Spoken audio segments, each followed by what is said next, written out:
It's been a while. What's up, weebs and casuals alike? We are Baka&Co. We're here to provide you with a deep dive into all the random anime shows and movies, new and old, interesting and bad, that you should know about. On today's show, we have myself, the king of trash pandas, Drew Tendo64, the Tanuki treat, Frankfurter. Thanks, I Frank. realized that didn't come through in audio because I had my microphone off, but I slapped my chest, so there you go. Okay, cool. And the sage of shape-shifting, it's MagicallyAverage. I'm here. He's stroking his figure right now. I am. And it's a man. Yes, it is. Today we're talking about Pom Poko from Studio Ghibli, also known as Heisei Tanuki Gaisen Pom Poko, or little translation, Heisen Era Raccoon Dog War Pom Poko. Yeah, very interesting title. It was a 1994 Japanese animated film written and directed by Isao Takahata and by Studio Ghibli for Tokuma Shoten, Nippon Television Network, and Haku Hodo, and distributed by Toho. So that's all those kind of credits there. I wanted to dive in a little quick here. It's the first official week of summer. How's everyone Hooray. doing? It's hot as balls. Yeah, I was gonna say Frank's melting where he's at. Oh, I think no. yeah, I think Frank actually might be suffering from melt syndrome, which is just Luckily- everything is melting around him. Luckily, it rained today, so it went from like 100 degrees feels like 110 to 84 feels like 90. Oh, and it is 8 p.m. right now, so it's 90 degrees at 8 p.m. It's a hot night.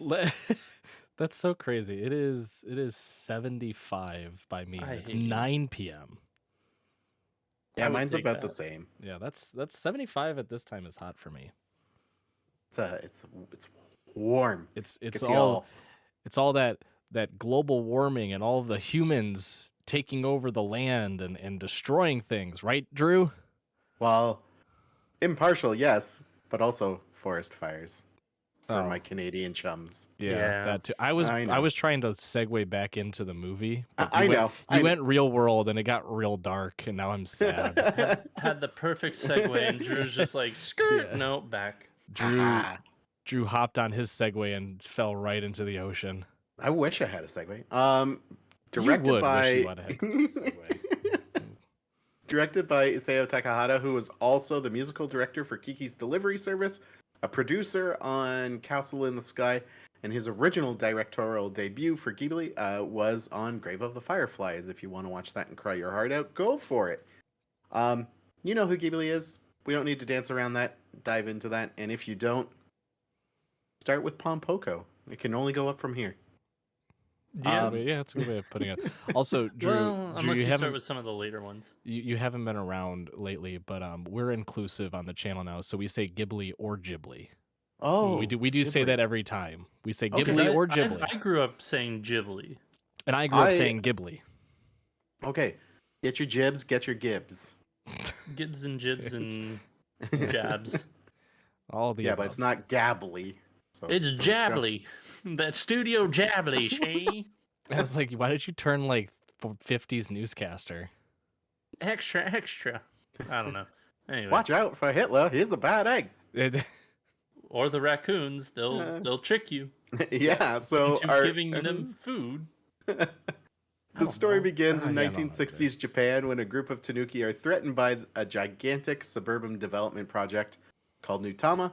And essentially, they live in the Tama Hills, which is on the outskirts of Tokyo. So at this time, in real world things, Japan was just creating subdivisions and cities, like bulldozing whatever land they could buy.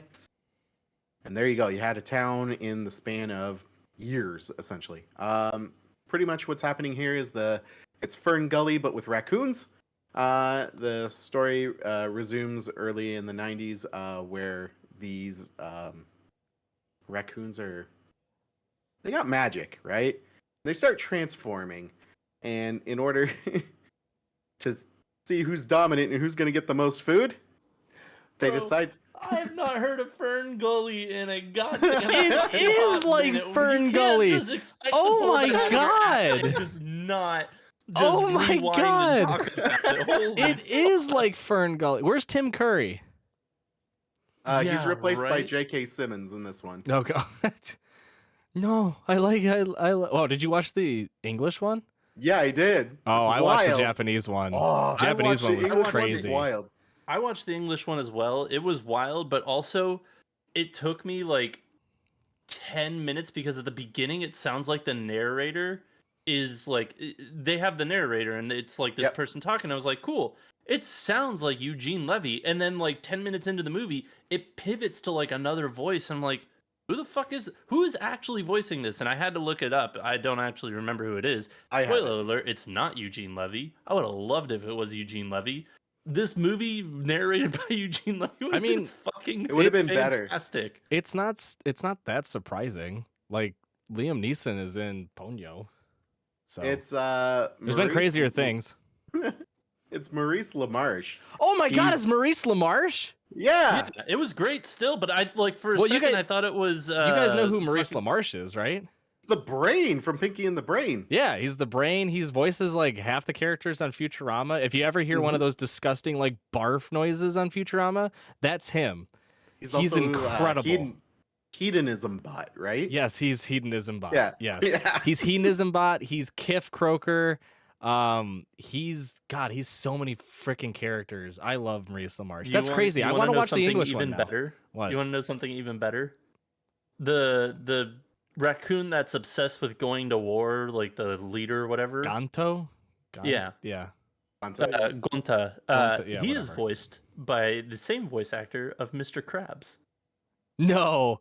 Yeah, Yes. Clancy Brown. Clancy, Yes. what is going on? Yeah. No, like the fucking US like voice acting for this because it was they didn't translate until 2005. I read a little bit about it.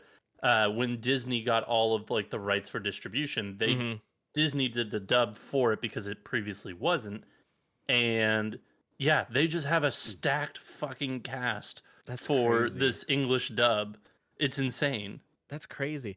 Well, yeah, we got derailed for a bit, but No, I'll go into a little bit more with the voice credits. So we also Yeah. have Jonathan Taylor Thomas as Shokuichi. Tress McNeil or Agnes Skinner, as some of you know her as Oruko. Tress McNeil doesn't she voices, isn't it Lana? No, not what the fuck am I saying? She's Dot in the Animaniacs. Yeah, Dot. Okay, she's Yeah. Dot. Who the fuck else does she voice? She voices characters on Futurama too. Jesus. Yeah. It's I'd get confused if I close my eyes and watch Pom Poko in English. I'd think I'm watching a Futurama episode. Or Bunta is voiced by Kevin Michael Richardson.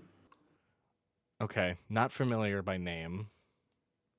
Okay, well, Kevin Michael Richardson is. Bear with me. He is. Drew. That's the. Fuck. I'm getting blue balls He's- here. Spit He's it Captain. Hold on. He's Spit it Captain out. Gonto on Lilo and Stitch. out. Okay. The big Shark guy. Boy. Yeah. No, I know. Again, recognizable voice, but not by name. So continue. Okay. The only other recognizable name in this that you would know from the bat would be J.K. Simmons. Yeah. J.K. Simmons. It's a Michigan guy. Well, I think he went John to DiMaggio's in it too. So John Bender- DiMaggio's in it. Yeah, Bender. Bender and Jake the dog. Yeah, so and- it's all over the place. Like they did a really good job with the dub cast for some reason. King and Zog it's from Disenchantment. Shout out Disenchantment fans out there. all three of you. Oh, we like Disenchantment very much. I'll have you know. You sussy baka. So pretty much what's happening here is they band together. They have this weird shape-shifting fight where they all start turning into samurai, which I found was really funny. So when they're really enraged or they have a lot of, I just want to say energy, because I guess that's what it translates into. They're able to shapeshift and take more powerful forms, but anytime they get injured or they feel depressed, they turn into like 1940s noodle arm cartoons. They turn into like jelly creatures. And that's also just- hilarious because they yeah. all just keep getting bonked in the head and their animation goes down to like 30 frames. It's great. And so basically, what ends up happening, they have to band together. They realize they're living in a limited living space. Food's decreasing every year, and they come to an agreement that they're going to make a 5-year plan to like overthrow the humans, get back their land. And during that 5-year plan, they're encouraged not to have babies because more babies equals more mouths, less food. And yeah, I'll leave it there. So we'll start with Frank. Frank, what were your like Top gut level thoughts? thoughts. Yeah, top level. Top level thoughts. It was fine. I didn't grow up with this movie, so I think my tolerance for I think if I did not grow up with the movie for Ghibli wise, I think the further that I've gotten older, not necessarily the less appreciative I am, because I still think like the art and music and everything is great, but the less tolerable I am for the story and how Ghibli stories are told. This one is a bit because I think it's not Miyazaki. I think that the story is a bit more concrete and it knows what it wants to do, but it's still so open form. And that's like a big problem with a lot of Ghibli movies. Like for all intents and purposes, I love Ghibli. But as I've gotten older, I've noticed how free form their movies are and how wandering the plot can be. And it was kind of like that in this as well. Like you sent people off to another island, you came back or you didn't come back, and like it kind of like introduced characters all willy-nilly and just it was okay. It wasn't the greatest. It has its faults, but the message that it tells is a good message. It's still relevant to this day for being a film that was created in 1995. And the one thing that I wanted to point out that you kind of touched on there is how fluid they were with the story. Just one of my top level concerns was mid to the end of the movie, without spoilers, is I felt that the movie didn't know when to conclude itself. Like you Yeah, and thought you that's thought where something was happening, and it's like, all right, this big event happens. They're gonna slowly pan away and be like, and they lived happily ever after, or their environment was destroyed and they were never seen again. But it got to those points where you're like, oh, okay, we're ready to wrap up. No, just kidding, another 30 minutes. yeah, and that's one of the big problems that Ghibli movies have is like their endings are like so how do we get there or where do we stop, because multiple movies could just have multiple endings and then they just keep going with it. So I think that this one was a bit too long. It was what, 2 hours, if not a little less. It definitely could have trimmed some of the fat out of this, and it was a bit bloated for my liking. Your Magically thought? average, Yeah, or yeah, what? magically average. What are your thoughts? The same? Different? No, mine are fairly the same. I appreciate the message. I think it's an interesting take. For to go like into a little bit about the Tanuki stuff, like I believe through just very minor research and also understanding some other old school, like old history tales that were told in Japan, like Tanukis have always been like these mythical creatures on par with foxes and cats, like they say in the film. But it is strange to see a whole movie done with raccoons and flying around with their nutsacks hanging out and then using their big balls to pounce on people. Like, yeah, it's a little odd.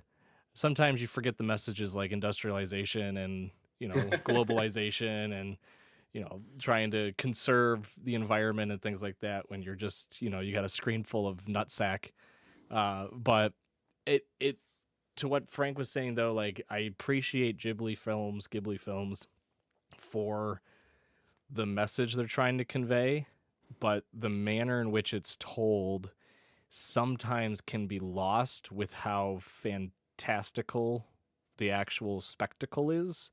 And I think this is the case here where like at the beginning it was really obvious. You're like, okay, humans are coming in and they're building this big city and they're destroying the forests and they're not replanting trees and they're basically taking away land to build up these giant buildings. They're not thinking of nature, so these raccoons band together and try to fight against the humans, to which they kill multiple. Can we talk Oh, about yeah. that for like one split second? I'm gonna go Actual on murder. a very like quick tangent. They like throw a party, and I'm like, they for sure killed a couple of humans, right? And then sure as shit, the moment after I have this thought, they're watching the TV because, raccoons know how to operate a TV. They found one on the street and set it up in their little temple. Honey, I don't think we And should dump this TV here. No, it's fine. It's The just an raccoon- empty shrine. The raccoons will take The it. raccoon. What do you think? A raccoon's gonna go and use An it? offering to the raccoons. But they the moment after I have this thought, there's like a news report. It's like several people have died and or severely injured at this site, and I'm like, well, there you have it. And these little fuckers are just dancing, having a merry old time. So I will say I'm like, holy crap. The very beginning of the movie almost felt like a nature documentary to me. Yeah. Like a little bit of a nature doc with a history doc of like a fairy tale history doc of like tanukis. So it's just kind of weird when it goes from that to just like kill the humans. Well, and that's what I was going to get at too, with how it becomes more like very fantasy based, and the message sort of starts to get harder and harder to see. Because like, right at the beginning, it's very much like almost like a documentary, like you said. But then we get into like, okay, they can shapeshift, which is what's been told throughout centuries and centuries in Japan. You see it throughout a lot of different temples, but then also like through Rakugo, which is like the Japanese storytelling. There's an anime that came out 1 or 2 seasons ago called My Master Has No Tail. That's kind of based around that, about how the Tanukis need to fend for themselves, so they shapeshift as humans, and then they're trying to like bamboozle them, but then one gets caught and then wants to become a Rakugo instead, or Rakugoka, excuse me. So like that part is interesting too. You're like, okay, you're getting into the myth and fantasy behind the Tanukis, and then you get into like the murder stuff, and you're like, okay, back to nature and defending the environment. Cool, got it. And then it's like, okay, now we can't fuck each other, and they get really into the whole like chastity thing. Like, we have to be chaste for one another because we don't have enough. And they're like, oh, but I can't resist you. And then you're like, okay. And then they have babies. You're like, whoa, all right, awesome. And then it's back to murdering. And you're like, Jesus. And then it changes completely, and they're like, we're gonna goblin this thing up. We're gonna go goblin mode, which is actually what they say. They're like, we're gonna do goblin stuff. I don't know what the actual translation was in English, but when they try to scare the humans and play pranks on them, it's called goblining. They do goblin I think stuff. it was like pretending to be ghosts. Yeah, that's kind of what they said. They're like, we're gonna throw a ghost party. And Yeah, no, it's goblin. Yeah, because when they throw the parade, like the big parade, they call it a ghost parade. Yeah, in the watching in the subtitled version, it is Goblin Parade. Fantastic. But that's where I was getting at. So like at the end, they're like, they get these elders that come in. They're like, we've been at this temple for hundreds and hundreds of years, and we scare the bejesus out of humans. We'll teach you how. And they do this giant parade, and then everyone thinks it's made up because amusement park comes out. Yeah. And amusement park comes out and says, oh, we did this. We have the technology in the 1970s to do this. Yes, absolutely. Don't mind the fact that we invaded some homes and, actually might have hurt people in doing so. But we did this. That whole scene was really weird in English because the English voice actor, I think it was like maybe a direction he was given, paused so many times between different words and stuttered, and like, but it was like really slow stuttering, like something like he was like, it was us. Yes. Yeah, well, because in the Japanese version, he's very well put together, even though he's supposed to be kind of flustered. He says everything like perfectly and really quickly. So I'm assuming it's just like a weird, He was just very slow and like, we were behind it. Yes, us. Yeah. And this conversation's perfect because it leads to my greater point, which is the fact that this movie kept spiraling in different directions, that by the very end, like the one Tanuki like looks at the screen and gets all serious and is like, we're still alive. We're here. Don't forget us. Our homes aren't. Goodbye. And I'm like, Jesus, what a cryptic message you just brought us. Thank you, fat raccoon child. ruining my day. Yeah. But Um, it's like Jesus, like I wish it would have ended 40 minutes ago because it would have been a fine ending with like even if it was dark. I mean, it's not Would against have been Studio fine ending Ghibli. with the raccoons fucking. Yeah, or that whatever. That happy ending. Yeah, could have been happy, could have been sad, could have Yep. been like I don't know, it could have been anything other than what they did because it just seemed like they kept putting more and more and more into it. And then when they finally realized like, oh shit, what the hell are we doing again? At the very end, they're like, let's just put out this random like PSA on how the environment is still important and we need to keep care of animals or some shit. I don't know. Just make a raccoon say that and then have them frolic off into the distance. And that's play how the it Nat ends. Geo theme. Yeah. Do do do do do. Do do do do There do. was there's a couple notes I had written too. So like as every Ghibli film has, they have really good food, and I even wrote, "How does the food look good? It's actually trash." And when they were eating the hamburgers that they stole, Well, they they said didn't. they had. They didn't. We don't know if they stole them. They could have purchased them, but they were doing research on the humans, so they went out Yes. and bought McDonald's hamburgers. Which I need a date. I need a date stamp though on when all this occurred because at the beginning of the movie they say it's the 1960s, right? And we But it says assume 1995. And then it jumps to the 90s, I believe. Yeah. does it jump That's all the way 30? Oh yeah, I yeah. guess Pom Poko, and they're like they keep saying Pom Poko. That's another thing they never explain obviously because there's no like literal translation I would assume, but they like Pom Poko. It's like the year Pom Poko 33, and I'm like, the fuck is Pom Poko?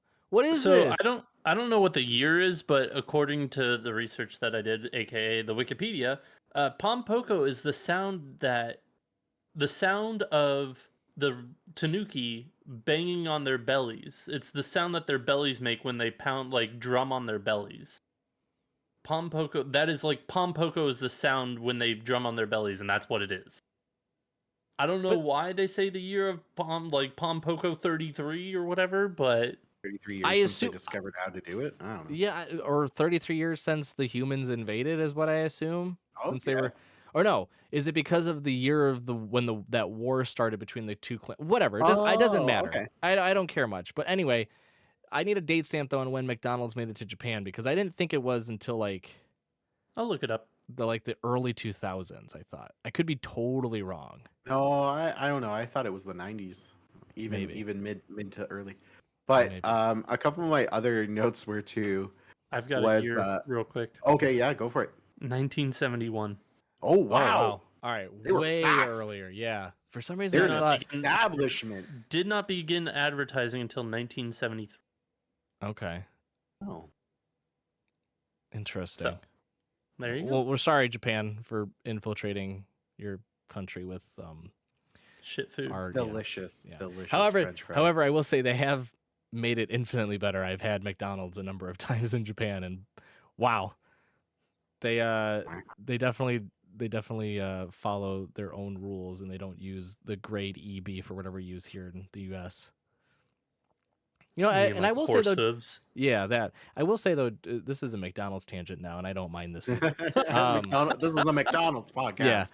Yeah. We're filling in time, it's your paper country, Drutendo 64, your McDonald's are actually much better than that They are. in the United States.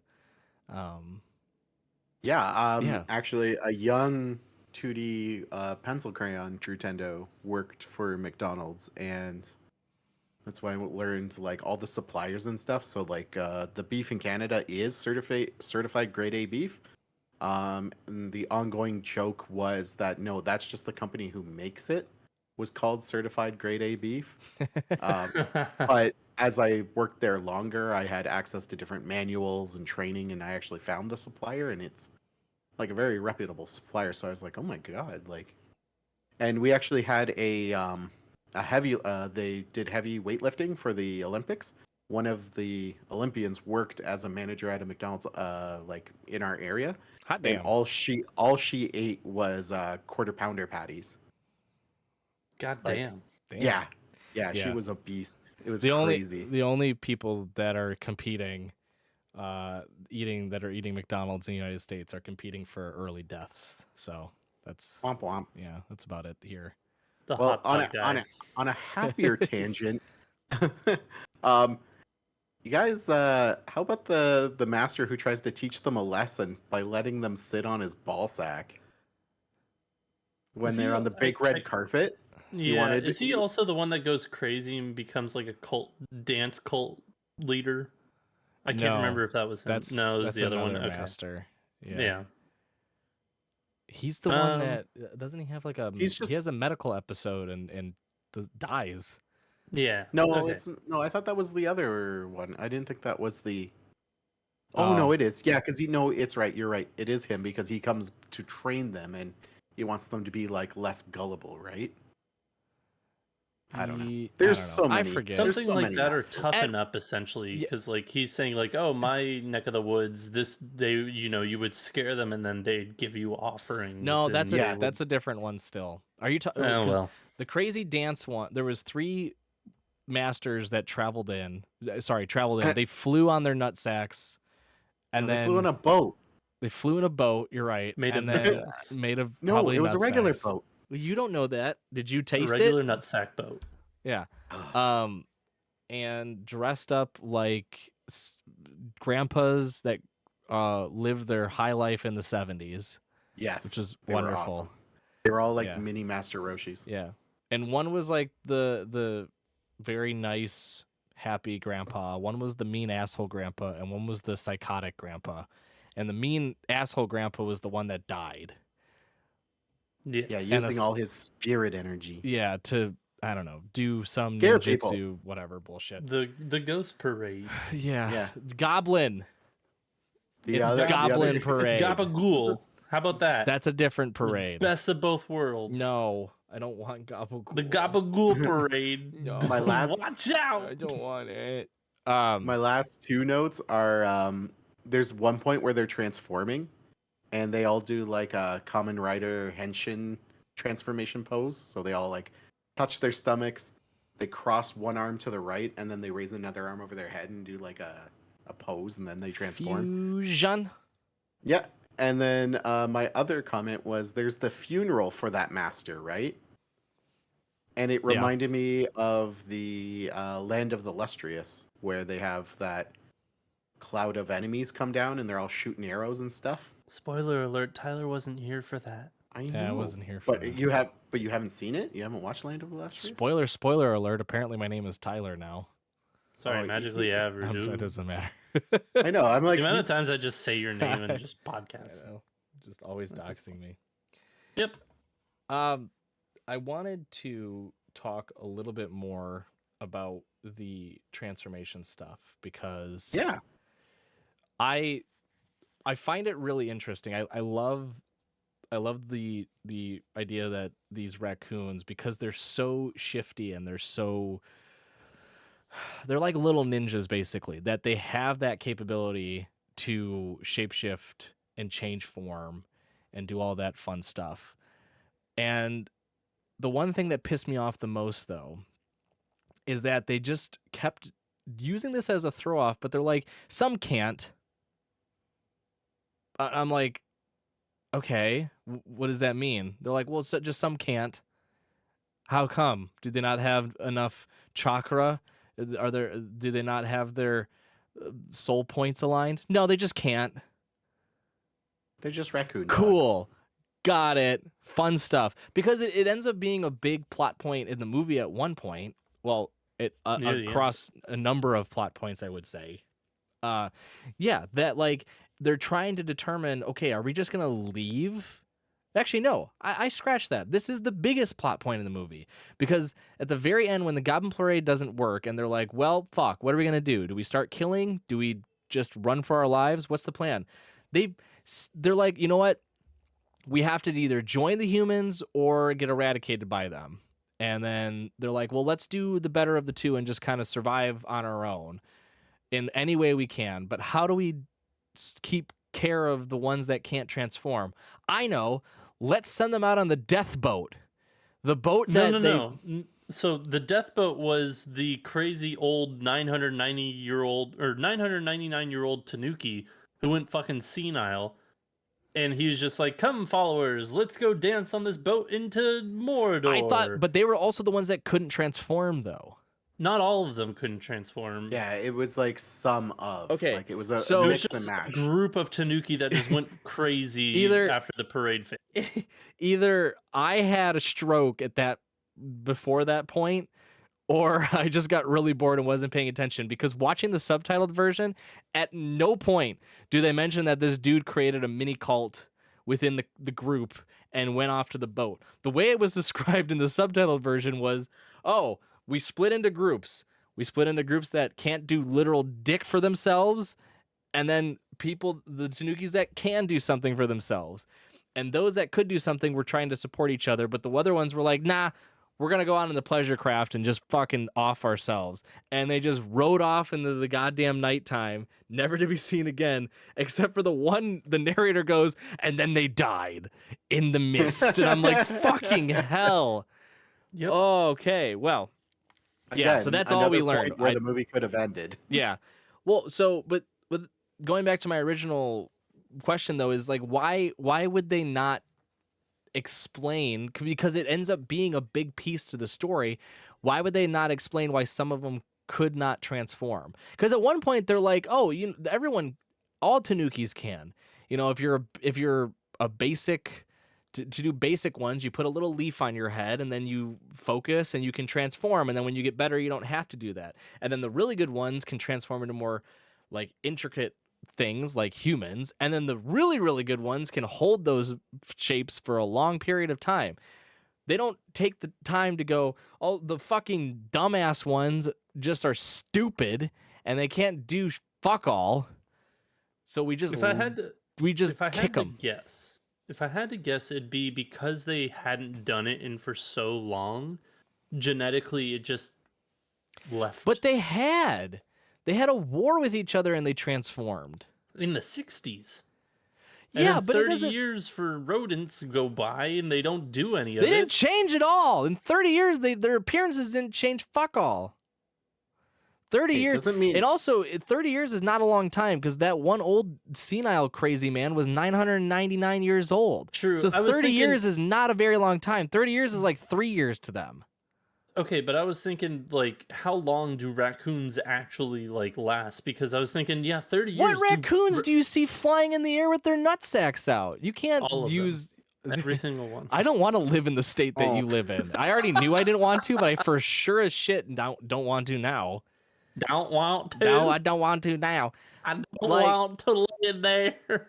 Because the shape-shifting those- thing, and also I don't know if you guys, this is a side tangent to this whole thing slightly, but I don't know if you guys had the same initial thought, but when the raccoons became an air force with their nutsacks and started flying, was your first thought, holy shit, it's just Super Mario from Super Mario 3? 100%. Okay, Yeah. good. I'm glad. Also, real quick, I'm glad. lifespan of a raccoon is 2 to 3 years. That's a North American raccoon. The Japanese raccoon dogs can live for 7 to 8 years, and one lived to 13 in captivity. There you go. And they are different. They are very different. The raccoon dogs are much more different than the North American. Yeah, they look like raccoons. dogs with a raccoon face. It looks I Thanks. want weird. one. Thanks, Frankfurter. I appreciate You're- the explanation of the difference between a raccoon and a raccoon dog. A raccoon dog has a dog face on the raccoon body. No, it's the opposite. It's a dog. It's a raccoon Oh. face on a dog body. If you weren't Get here, I wouldn't just- know just it. get Oh it my right, you gosh. fuck. Do do do do do. Do do If do only do we do. had the internet. Do do do do do do do. All right. I can. You took me back. I can imagine All flying the through bird- the museum bird flying. hallways. Just, The alligator coming up. Yeah. the Everything. dino skeleton. They're not real. What, dinosaurs? Skeletons? Oh, skeletons. Yeah, I've never Yeah, seen skeletons. one. I've never seen exactly. They were in the Goblin Parade, so obviously they're fake. So yeah, I don't know. This movie was a lot of things, but what it wasn't was good. I'm sitting on, like, if we were to do it out of 10, like, to me it's a solid 6. Like, it happened. Yeah. It was visually impressive. I have the same problems as you guys. Like, I found that the story at points I didn't know what it was doing. Right. And and kind that's like, if you go back and watch literally almost any Studio Ghibli movie, that is the problem they all have, is they don't know necessarily what the actual story is. I would. you want to do Spirited Away next? No. Oh wait, no. I now love Spirited that Away. well, we can do Porco Rosso. I love Porco Actually, Rosso. Porco Rosso would okay? be fun. Right, We can let's watch do Porco Porco Rosso. Rosso. Rosso yeah. is an amazing All right. movie. Yes, We've I just- understand this that just it suffers in- the same problem. This but just in, everyone watching and listening. We're gonna just make this a Studio Ghibli podcast. please no. I mean, it would be fun to do a Every- couple of I them. love Every Studio goddamn Ghibli, week. Yeah. but I do not want to watch fucking earwick bullshit that came out like 4 years ago, the 3D movie. Oh, Huh? well, we can be picky and choosy. We're not gonna watch them all. And Yeah, it was when have also we a ever joke. like? It Yeah, was also a Frank, we're joke. not going to make you watch something you don't like. Yeah. Yeah, You who would ever do have. that? Who would ever make you watch something that they We know? didn't hold your eyes they open know- and say, "Hey, go watch One Piece." Yeah, what type of person would make someone watch something that they know the person already has said they don't enjoy, but just constantly pleaded with them to watch? What there's no person that would do that to a friend, a good friend, a person that they actually like in life. There's no way in which someone would do that. Yeah, what a monster. Fuck you. You enjoyed season 3, okay? I did. In case you're wondering what we're talking about, it's Attack on Titan. No. So I wanted to make one quick point though to Yeah. what you said, Drew, and that I'm starting to stop using animation as an excuse to give something a better grade, because I feel like in today's day and age, and I'm going to apply this to Studio Ghibli, because I would argue that every single one of their movies, except for the one random 3D one that Frank just mentioned, all of their movies are beautiful and they're well orchestrated, and the sound design is wonderful. Like, they're all visually and like appealing, to the point where nowadays, like, if you were to watch a new age Studio Ghibli, it would have still that same feeling and effect that even something from 1994 would have. It's just, that's just been their shtick for a while. Yeah. So I don't like using animation and like sound design and things like that as a part of a grading nowadays. So for me, Pom Poko. I really want to get into that. Oh no, why? Can I give Pom Poko my grade Then first? how would you honestly score Demon Slayer? Oh, Demon Slayer? Overall? Yeah, let me get my Mhm. Pom Poko before we get into this. Okay. We can get into that and- after the show. Yeah, and I'm gonna look at Pom Poko too as its own film and not grouped against, like, compared only to Studio Ghibli either. Okay. Because if Just as it a were movie. right, just because if I was doing it just to the Studio Ghibli movies that I've seen, Pom Poko would be like a 3 out of 10 for me. Like, wow. Okay. it's just it was fun for the beginning, and then it got really tiresome, and I got kind of Okay. bored with it. Yeah, Like, I, there were I can see where you're coming from, because you're right. The later half, it's just like, what's going on here? When is this going to end? Yeah, And there's no real highs aside from the monster parade, and me writing in my notes going, "This is paprika." There's nothing that I got excited for. So like, yeah, I gave it a 6 overall, because like I'm always gonna do the comparisons, but it's not something I personally would like recommend or tell everyone they need to watch, because it's gonna change their view on the world. Like, if you buy the box set of these films and you get all of them, watch it. Yeah. That's my final thoughts. yeah. I mean, you bought it, you better watch it. Yeah. So I mean, I would give it as a movie grade. I'd probably give it like a 5.5. Okay, Lower end of a 5.5. makes sense. Yeah. My biggest gripe is that there was a lot of points later on at which I was just very bored with it, and I wanted to fast forward, but I knew I would miss something big. There'd be something that would happen that would be big in some way, shape, or form, and whether or not it meant anything to the final conclusion of the movie was to be determined, sort of. Like, truthfully, if you stop the if you the movie was up until the point where the two Tanukis left to go find the masters in the two cities that I can't remember the names of, if you take that whole beginning part and then shift it and then it's just the ending sequence, it'd be a pretty good movie. Because the middle area is when they start they're like, okay, what if we do something but bigger?